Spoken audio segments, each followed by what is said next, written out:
네, 안녕하십니까. 리서치하려면 김든 연구원입니다. 이번 주 발간한 지니언스 보고서 설명드리고자 인사드리게 되었고요. 일단 지니언스 같은 경우에는 저희가 지난해 10월 달에 이제 적정 주가 11,700원으로 보고서를 발간 한번 했었고요.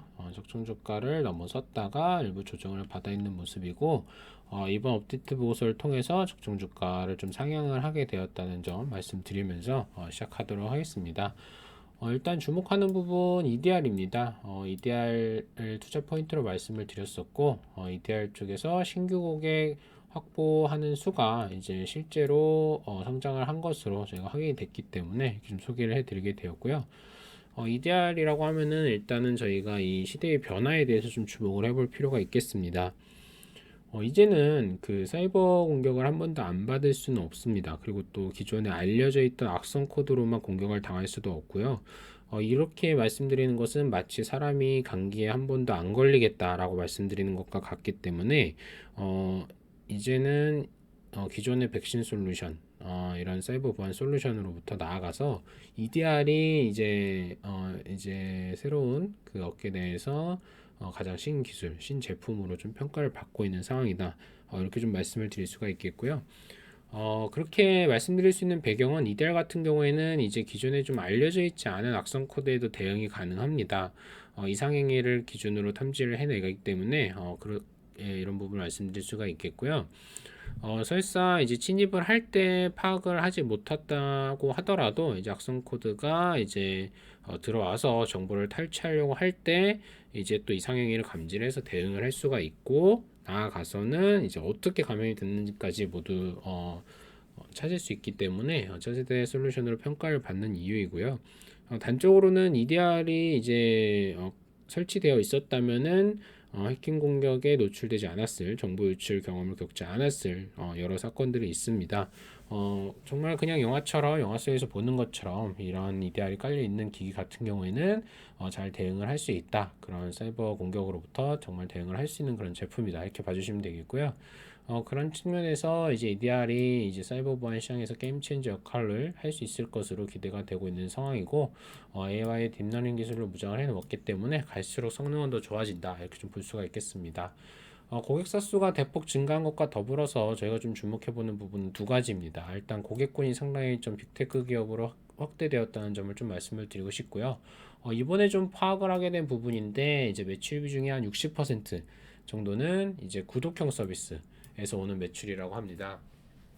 아무래도 고객사 수가 증가한 것에 비해서는 매출액이 좀 적게 증가한 것 아니냐 이렇게 좀 생각을 해주실 수도 있겠지만, 이게 기존 구축형으로 가시게 되면은 아무래도 이제 단기적으로 인식되는 매출액은 훨씬 컸을 겁니다. 하지만 이제 국내 업계 관행상 구축하고 나서 이제 발생하는 매출액은 유지보수 쪽으로만 발생을 하게 되는데, 그쪽은 좀 박한 대우를 받을 수밖에 없습니다.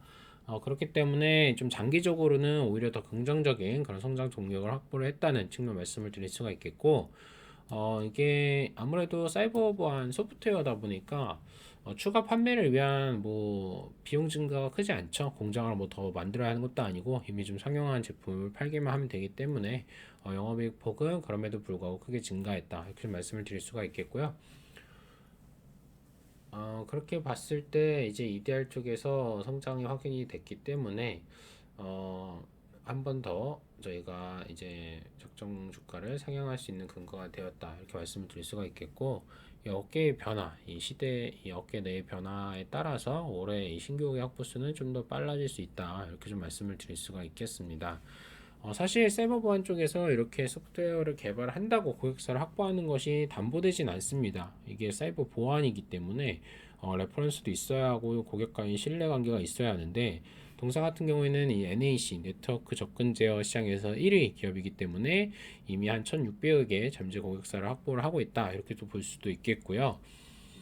NAC 쪽은 사실 성장이 이제 그렇게 크게 성장할 수 있을까라는 의문점이 항상 들었던 시장이기도 한데, 사실 그렇지가 않고 상당히 빠르게 성장하고 있는 것으로 보여집니다.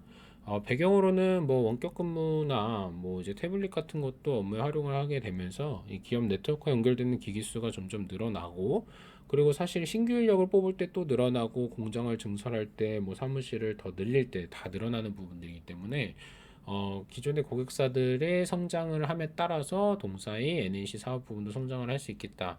이렇게도 좀 볼 수가 있겠습니다.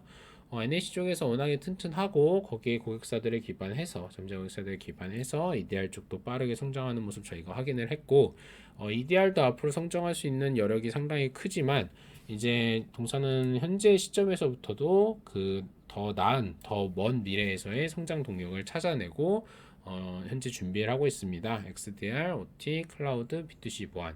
XDR은 EDR에서 이제 엔드포인트를 뭐 서버, 네트워크나 이런 쪽으로 더 확대를 한 것이고요.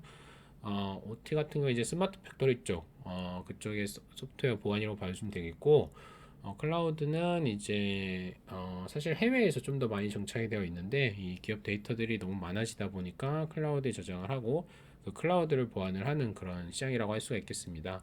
국내에서는 아직 사내 데이터를 외부로 유출하는 것에 대한 반감이 있기 때문에 참 정착을 하고 있지 않긴 하지만 결국 이 데이터 양이 많아질수록 이쪽으로 가게 될 것이라는 점은 공감을 할 수 있을 것 같고요. 그렇게 됐을 때도 대비를 해서 진직부터 준비를 하고 있다 이렇게 봐주시면 좋겠고 나아가서 뭐 안랩 같이 저희가 뭐 이렇게 뭐 깔아서 하는 것처럼 B2C 보안 시장까지도 장기적으로 진출 계획을 가지고 있다. 그렇기 때문에 단기, 중기, 장기 성장성 관점에서 사이버 보안 탑픽 기업을 제시한다고 말씀을 드렸고요. 사이버 보안 같은 경우에는 지난해에 좀 주목을 받았었지만 올해 좀 더 주목을 받을 수 있을 만한 사건들이 많이 있을 것 같습니다. 그런 관점에서 사이버 보안 쪽 봐주실 때는 지니어스 쪽을 좀 봐주시면 좋을 것 같다는 말씀 드리면서 인사드리도록 하겠습니다. 예, 들어주셔서 감사하고요. 다음에 뵙겠습니다.